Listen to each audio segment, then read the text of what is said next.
legacy.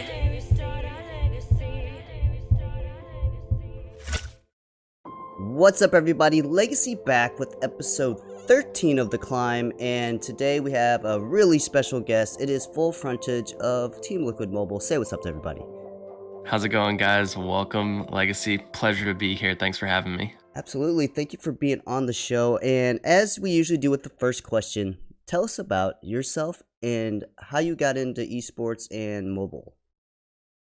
So, I initially went to college to become a sports broadcaster analyst. Throughout high school, I would broadcast on local television networks the sports games for our high school, and I would do a lot of sport analysis shows that would air on community TV. And then when I went to college, I had my own radio show. I casted the college basketball and football games on radio as well. So I was really into the sports broadcast and analyst side, and I wanted to kind of just get better at it. Like everybody, you always want to improve as much as you can and be the best that you can. So I was really passionate about gaming, and streaming was kind of like on the rise. And I played a lot of mobile games. I played Clash of Clans, I played Boom Beach and stuff like that. So I was really interested in getting into streaming mobile games because I knew the audience for streaming wasn't that big. And I actually got my start on Camcord. I'm sure some of the mobile players recognize that name. For some of the OGs, a lot of the people who started that was Nick at Night, Molt, Galadon, Chief Pat, Mystic, like all the Wow, those are some legends. OG, yeah, all the OG mobile content creators. And I was actually one of the co-leaders in Nick at Night's Clash of Clans clan at the time. And he knew I was talking about streaming and doing YouTube and stuff like that. So he actually helped me set up my stream so I could stream from Camcord the day it went live to the public. So that was really nice of him to do that. And it kind of just took off from there. I became the most followed streamer on the platform out of the generic content creators, I guess. Of course, couldn't beat out like Chief Pat and all them. But so I became the most followed non-day zero content creator on the platform, which is really cool. And then from there, I joined Hammers Esports, which you're a part of right now, which is super cool. So I joined them and became a content creator for them and was doing some Clash Royale stuff with them. And I was with Hammers for a year and a half before they kind of stepped away from Clash Royale. And at that time, Team Liquid was stepping into Clash Royale. They had signed C McHugh, and I was very interested in knowing what Team Liquid's plans for Clash Royale were. So I reached out to one of the community managers at the time, Mr. Game Theory, and I just asked if they were interested in bringing on more Clash Royale talent or a coach. I had been the coach for the Hammers Esports Pro team.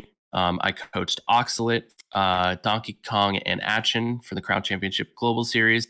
Oxalate and Atchin got first in North America LATAM, and Donkey Kong got third in the European region. And so I was just really passionate about coaching. So when I reached out to Team Liquid, I was initially brought on to be the Clash Royale League coach. But at that time, it was required that people move out to Los Angeles, where the competition was taking place. And I was in my final semester of college, so I wasn't really inclined to doing that when I had worked 3.5 years to get that degree. So I was like, I just want to finish my degree out. I hope this is understandable, and I still want to be a part of the organization in any way that I can. And that kind of led into creating the Team Liquid Academy program.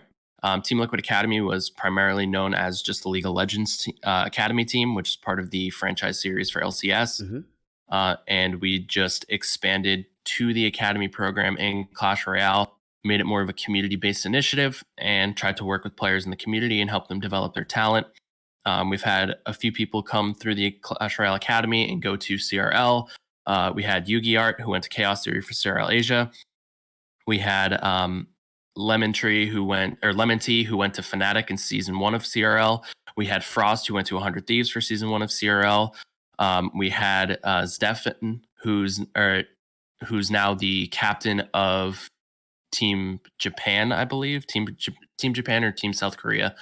And then we had Mogan Kwan, who's now part of Talent Esports for CRL Asia. So we've had we've developed some talent through the Clash Royale Academy and pushed them to CRL, and we're just continuously working on developing our talent and players and finding new talent in the scene. Um, One thing that a lot of people misconstrue about Academy is that it's more of a semi-pro team, but it's more meant to be a platform to develop new talent and help Hmm. players grow. So the to wrap this all up into a nice package, my passion for sportscasting and analysts really just led my drive into content creating in esports. Absolutely. That's such a cool background. That's actually one of the most, I suppose, unique backgrounds we've had for anyone on the show. And to see that someone who was into broadcasting and journalism get into esports, I feel like that's nowadays almost like a direct path to like becoming something in streaming and content creation. So that's a really cool journey. And also, I respect the fact that you wanted to graduate college. Like that's really cool. Props to you on that. Most people would have just dove at the first opportunity. So I respect your decision so far, and that's obviously led to your guys' success. You've coached a lot of very talented players and seen them blossom and grow. So that kind of brings me on to my next question. How has the mobile division been able to find success in mobile? Like, is there anything you guys have done differently? You guys seem to foster a lot of talent through your academy program. Like, what are the different things that you guys do that separate you? So one of the things that we do most importantly is like our we focus on fan affinity so much. We try to cater to the fan, and I've always been a believer of like the esports team or any team. This goes for traditional sports as well. Like the team only goes so far as its fans take it. Hmm. So one of the most important things that we try to provide is we try to provide for the fans. Um, Obviously some of the fans want to just like be signed to a pro team and things like that, and out of those regards it's not really ideal to just pick up random people, but what we do the most is focus on developing the relationships with our fans and making them feel like they're more than just a person behind the screen, and Hmm. that they can actually interact with our staff, interact with us, interact with other members in the community, and really just create an environment where players in that game's community feel welcome. A lot of people use gaming as kind of an escape from the real world and try to just they make friends online, they play games, they find communities where they can interact, and that's really what we try to provide. We try to make those communities for people to feel welcome and not feel like they're even more isolated if they already feel that way. We try to encourage people to be the best that they can and just give them an opportunity to feel welcome and be a part of something bigger and feel Absolutely. like they're actually a part of the organization, even if it's not in an official capacity. That's great. That's amazing feeling, especially for fans. You guys have like a huge fan base in CR, and to have them feel like, hey, I'm almost a part of the team and I'm there along for the ride. That's something that I think that's very important. I think major orgs need to have that reach out and have the people in their organizations reach out to talk to the people in the community, because there's in the past there's probably been, and I'm sure it's happened to many other people, where someone just DMs you and be like, hey, how's it going? And that one little response of like, hey, how are you doing, can change someone's day. And it's a beautiful thing to see. And I think a lot more people need to have that kind of sense of just, they're fans too, and they're humans just like you. So why not just say hi? Yeah. It definitely will change someone's look on your guys' organization and so forth. So speaking Yeah. of being huge fans, um, I noticed last year, especially on social media, a lot of people from other platforms watch the CR championships that are in mobile, and the amazing story and the amazing run. So it's great to see other people, other pro players in other games also get into Clash Royale. So walk us through last year's championship. How did that feel for you guys? And how does the team look heading into this year so far, in your opinion? So last year, the CRL World Finals were absolutely insane. It was a huge emotional roller coaster for us, and a lot of the fans shared that emotion with us on social media. At the point leading up to the World Finals, we didn't know if Surgical Goblin Oh, was I know. actually going to be able to make it. Um, we were waiting for his visa to be approved. and the CRL World Finals were on a Saturday. And Thursday evening, he got the approval for his visa. So scrambled to book a flight for him. The team manager scrambled to book a flight for him. We got him on the first flight from the Netherlands to Los Angeles to be able to compete. And he was so jet lagged. It was crazy. And one of the other things that was going to be a big question was Igor. Igor was having visa troubles during the regular season. He was unable to be with the team during the fall split of the CRL season. And rookie coming into a World Yes. Finals stage, a lot of people have uh, like a lot of nerves were Mhm. just shown from everybody. But Eric Benamou, the coach, he was very excited, and he knew Igor was going to live up to the expectations he had set. 16-year-old kid coming from Russia, and he was just like, this kid is going to be huge. And that's why we picked him up, and he showed that at the World Oh, Finals. So absolutely. He's had some of the biggest Igor, plays and biggest rookie, games. yep. So Igor coming in, 16-year-old, dominating his World Finals and CRL debut. Surgical Goblin coming in not even 24 hours before the World Finals started. And then from there, it was crazy going up against SK in the semifinals, and the 1 1 HP game, HP. easily the most historical match inside of Clash Royale. And that match will live on in Clash Royale history. There's absolutely no doubt about that. So, and then going through, and then the World Finals against WEDGM, a 3-1 victory. It was just a phenomenal experience, and the fans who are there live and the fans supporting us on social media as well. It was unbelievable. We also released a fan pack for players to download. They could upload their Twitter banners. They could upload their Twitter avatars. We had a viewing party going on in our Discord. It's just the support from in live to online was absolutely amazing, and the emotional roller coaster that the organization went through and the fans went through with us just kind of pulled it all together and just made last year's championship absolutely unforgettable. It was definitely a Uh, storybook, like a moment and ending. I yeah. mean, all the things that could have went wrong, and then all the things Mhm. that made it right and that you guys did and the choices that you made to become champions was literally something that like a script couldn't write. So, really Yeah. phenomenal. And now looking into this year, how do you feel like it looks like from what I've seen it's the same roster coming back. Yep. What do you feel like your chances are this year? Have other teams gotten better, or do you know? Do you not know? I mean, a tribe is one of the teams that is definitely on our radar. Um, Team Queso, they've always been consistent, going from CRL EU champions to um, consistently finishing in the top of CRL.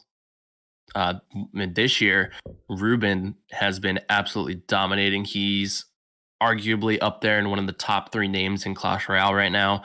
Um, Team Queso has won Clash League 2. They won the No Tilt League Special Edition. Um, and I think one of the biggest things right now is for CRL West is that it's online. A lot of players are just have they play different online versus in person.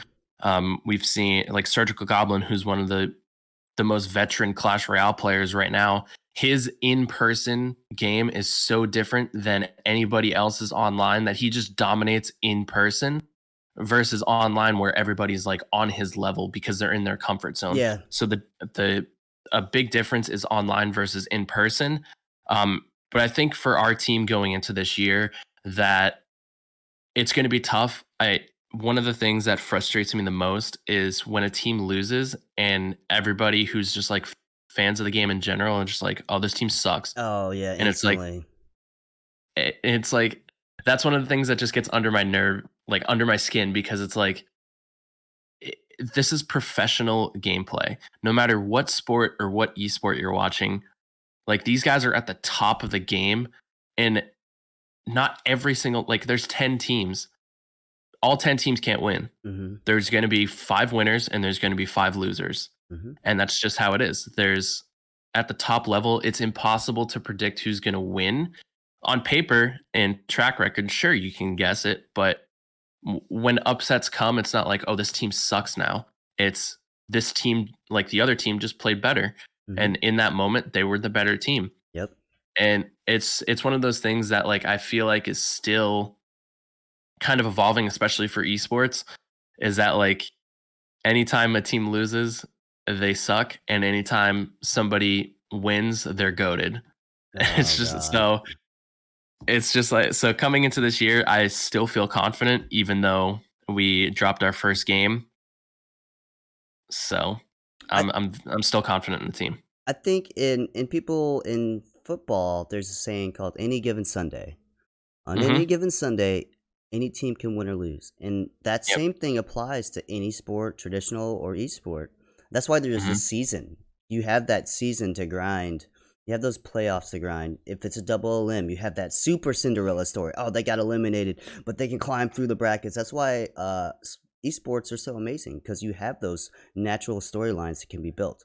And I 100% agree with you on the oh, if a team loses now they're trash and the other team's the best. No, I think that moniker needs to leave. Like, come on now. Yep.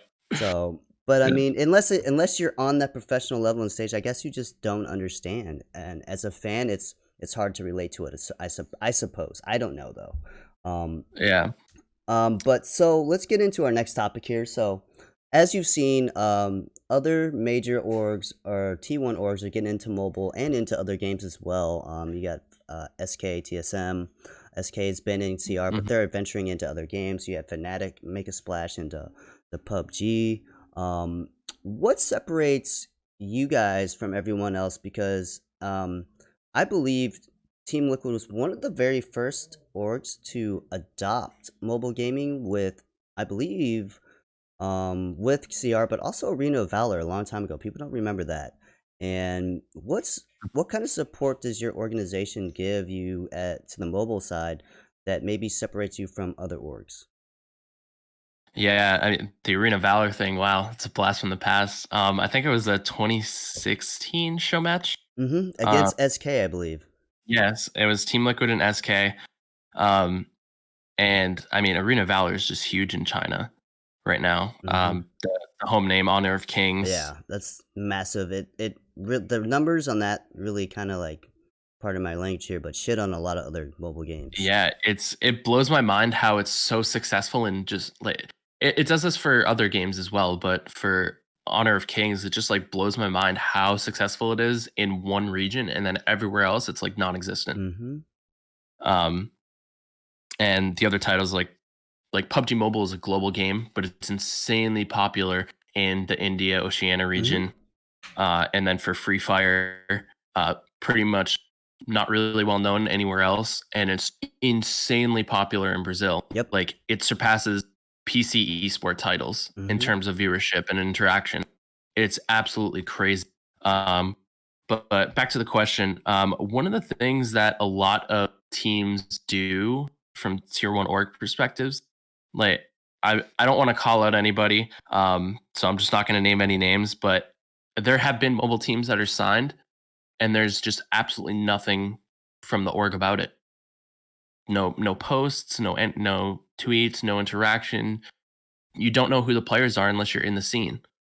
And I think that's one of the biggest things that's kind of separating the pack right now is you see a team like SK Gaming outside of Team Liquid, but you see a team like SK Gaming who promotes their Clash Royale team, they promote their Brawl Stars team, and then for Team Liquid, they promote their Clash Royale team, they promote their Free Fire team, and things like that. Mm-hmm.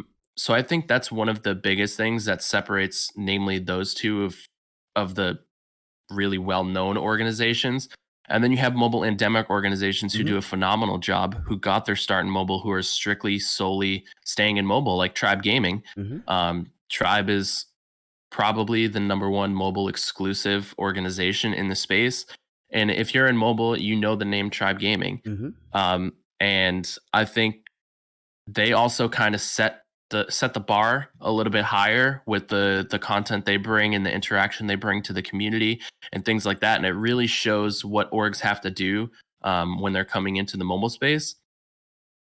And I think what relates to the success that Team Liquid has had in mobile thus far is really diving into the fact. And one of the things I absolutely love about Team Liquid is if they're not ready to do it right, they don't do it Hmm. until they're ready to do it right. And that's one of the things that I pride, because you don't want to give something at half effort. You want to go full in and you want to be able to deliver to that community. Um, so I think that's what separates us, at least being on the inside. I can't speak for other organizations, obviously. But what separates Team Liquid, I feel, is that unless we're ready to give 100%, we don't give any of it. Hmm. And even if it's a start, like for example, for Brawl Stars, we're not ready to get a pro team yet. But for our community, we know the community's there. We love the Brawl Stars community. I personally love the Brawl Stars community. A lot of people at Team Liquid play Brawl Stars. So it's like we're ready to give to the community. We're ready to provide for the community. And that's what we've been doing. Hmm. So I think that's what separates us is when we're ready to give it, we give it. And we don't just give a half effort to it. Yeah, because you don't want to be one of those orgs that just splash in and splash out. Hmm. You want to actually make that statement and then solidify why you're here. I mean, Yep. and you mentioned Brawl Stars, and I've seen you're streaming Brawl Stars. Talk about some of the other titles that you or your org is involved in. It doesn't have to be on a pro level. And what potential titles do you guys like see? Are you looking at? You have your eyes on and are tracking. I mean, for titles that I'm interested in personally, but basically any mobile title. One of the things I'm loving right now, obviously Clash Royale Brawl Stars. One of the things I love to watch, PUBG Mobile. I'm very eagerly seeing how Wild Rift is going to do. Very Absolutely. excited to see that. Riot's, I'm not going to say first mobile game because they have TFT and Legends of Runeterra, Hmm. but um, but I mean, Wild Rift, like League being one of the most popular esports in the world, um, and the focus that Riot is giving to the mobile landscape and the dedication they're willing to give to the mobile fan base and to the League fan base in general is something that's absolutely amazing. And Team Liquid being like one of the top tier League of Legends teams for championships in the LCS. Back to back to back Um, to back. yep. Uh, so I mean, I wouldn't be surprised if Team Liquid eventually gets into Wild Rift, whatever Riot has planned for that. So that's probably no surprise. There will definitely be community initiatives around Wild Rift, no doubt about Hmm. that. But other titles we are in that some people don't know about, especially from the mobile landscape, are Teamfight Tactics. Like we have a whole Teamfight Tactics thing. We have the Liquid Galaxy qualifiers presented by Jersey Mikes, and that's open to mobile players. Oh wow. The TFT platform is crossplay, mobile to PC. So the Liquid Galaxy qualifiers for Riot's championship is is available for mobile, and a lot of people Wow. don't know I that. don't. I didn't know that. Yeah, so spread the word about it. Absolutely. But yeah, so that's one of the things, and potential titles we're looking into. We anytime a new mobile esport comes up, we look at it, even if it's small. We look at it. A lot of the games that were, to name a few that people know, Critical Ops, we know about it. We watch it. Maybe won't get into it, but we don't know. We still watch it. Pretty much any mobile esport title, that's a possibility. We're watching it. It's just a question of whether we figure out how to enter that scene or um, whether that scene is developing or if it's going to just kind of be like a fad and then eventually fall off. So it's a lot of patience, a lot of analytics that go into it. A lot of teams jump in prematurely, Hmm. and it ends up backfiring on them. So we just like to be careful with what we do. But I mean, I would say in terms of potential titles, any esport right now is fair game. Hmm. It's just a question of when and how. Okay, so that's a great answer. I like that you guys take the time, and like you said earlier, you don't just jump in halfway. You want to go in with all your knowledge and know that the landscape's going to be good. Yep. So earlier you had mentioned how you guys love to reach out to the community and talk about community. And you had mentioned something like, "Oh, we may not just sign you just because you say hi." But how can someone get on TL's radar, whether they want to be a part of the community events or content creator, pro player? What do they need to do to get scouted? Because I know a lot of these younger kids think, "Hey, I just send a DM and that's it," rather than understanding that if you're good, you're gonna get you're gonna get noticed. So, like, what are those kinds of things you guys look for?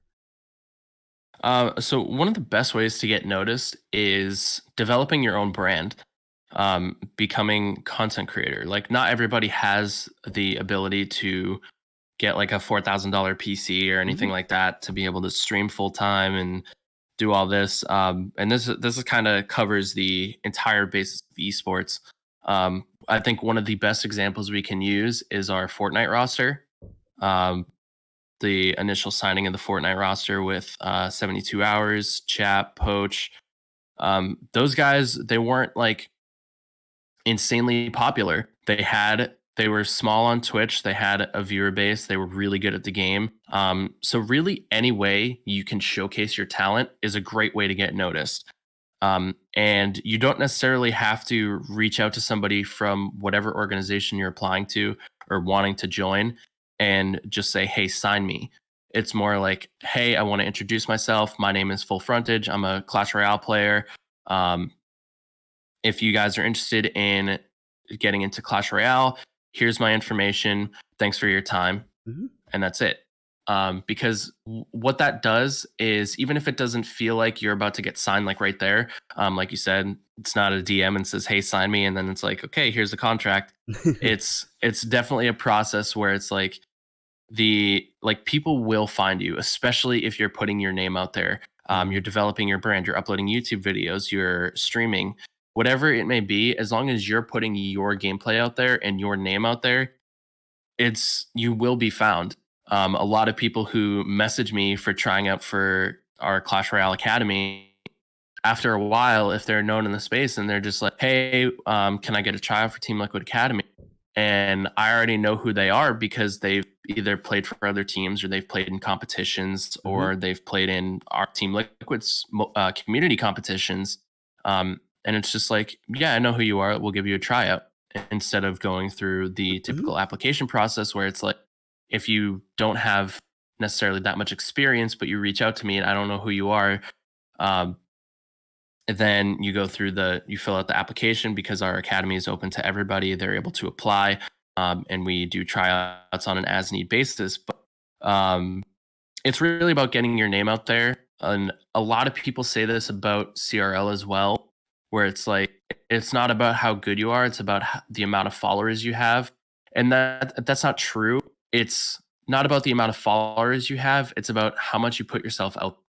And it just so happens that a lot of people who put themselves out Hmm. there have a lot of followers, Yep. because people know they're good at the game, so they get followers. Yep. So it's correlated to an extent, but it's not exactly the number. It's about how you're doing it. Hmm. Yeah.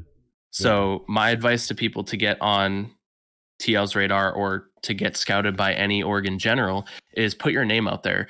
Play in as many competitions as you can.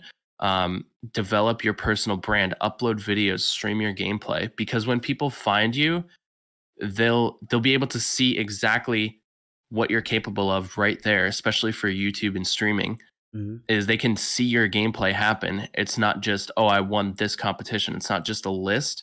They actually see how you play. They actually see how you interact. They see your personality shine, through videos and streaming. That's why it's so important to just be yourself on camera, because it really gives organizations and scouting talent as a sense of who you are as a person and as a player. So Absolutely. I think that's one of the biggest things is just putting yourself out there. And I like that you had that correlation of, because you're basically grinding, you are gonna get your numbers. I mean, it doesn't Hmm. always work that way, but people Yeah. sometimes forget that, a lot of these people put in a lot of hard work, and it's not an overnight success thing. So that's Hmm. really important to know. Now you mentioned like the Clash Royale community events, Brawl Star community events, and the Galaxy TFT. I didn't know what what other exciting community events do you guys currently have going on, and what if you have any, what are there, and how can people join them? Yeah. So, like you said, the Liquid Galaxy qualifiers with Jersey Mikes. That's definitely one that's in our Discord, discord.gg/liquid tactics.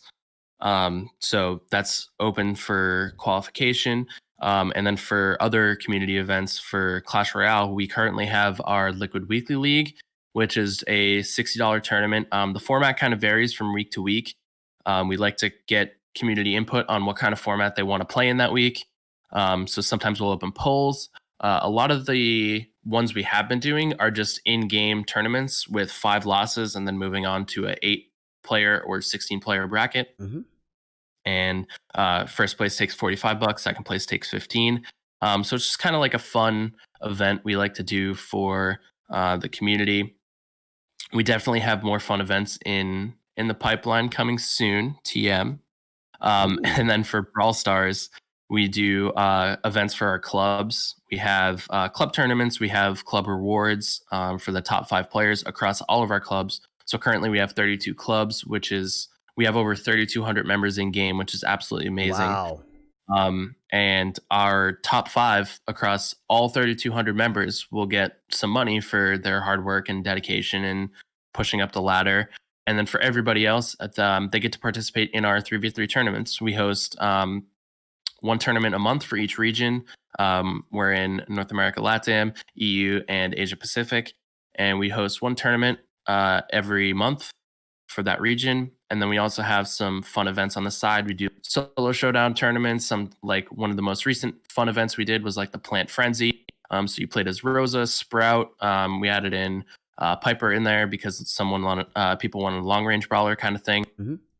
So it was kind of fun to do like those like fun events, and it's not super competitive, but it's Hmm. competitive to an extent.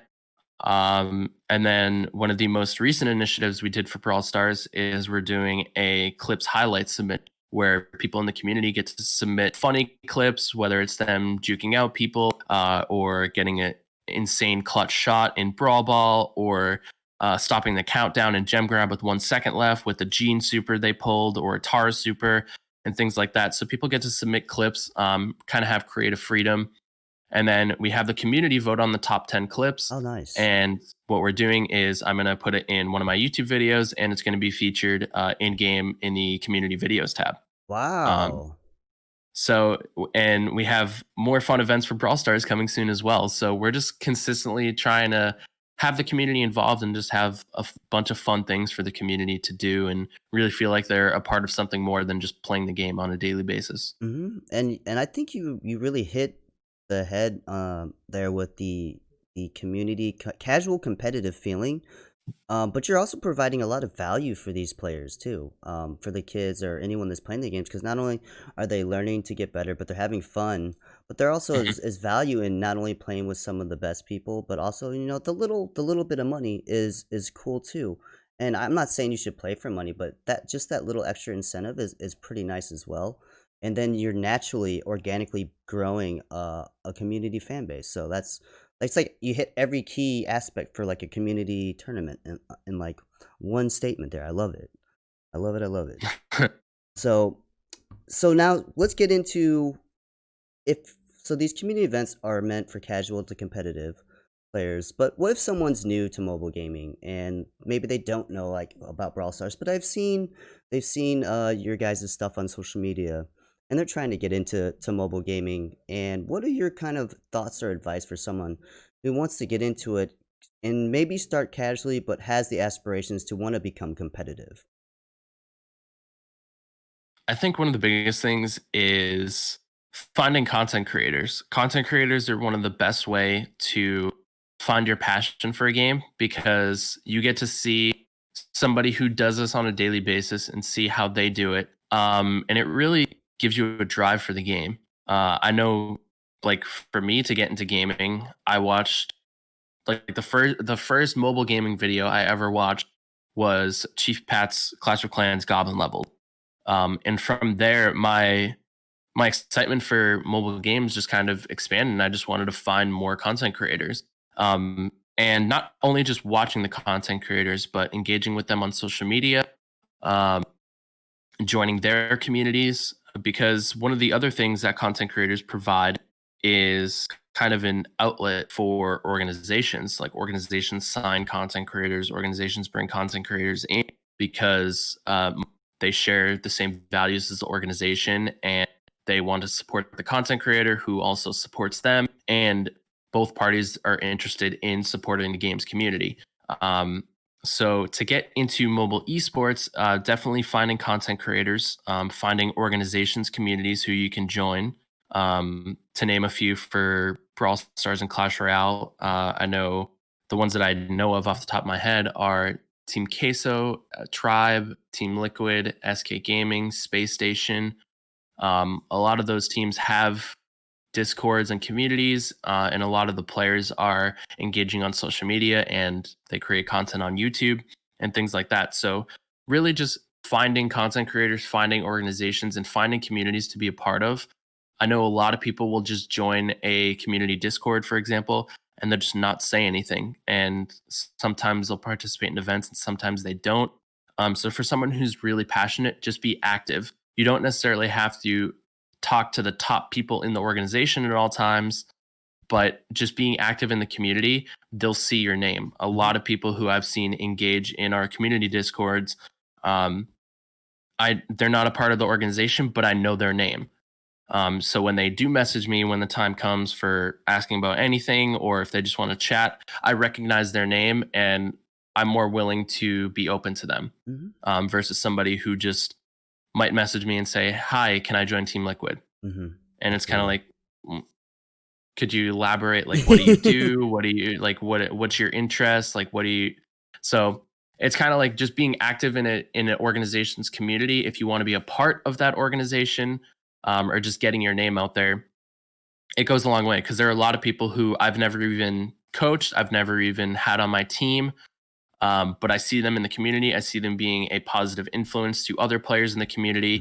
Mhm. And anytime I see like I'm a free agent, I'll reach out to them. Or if they have aspirations to join another organization, I'll say, I know what you're like. I'll help you, or I'll try to help you as best as I can. If you want me to shoot anybody a message, let me.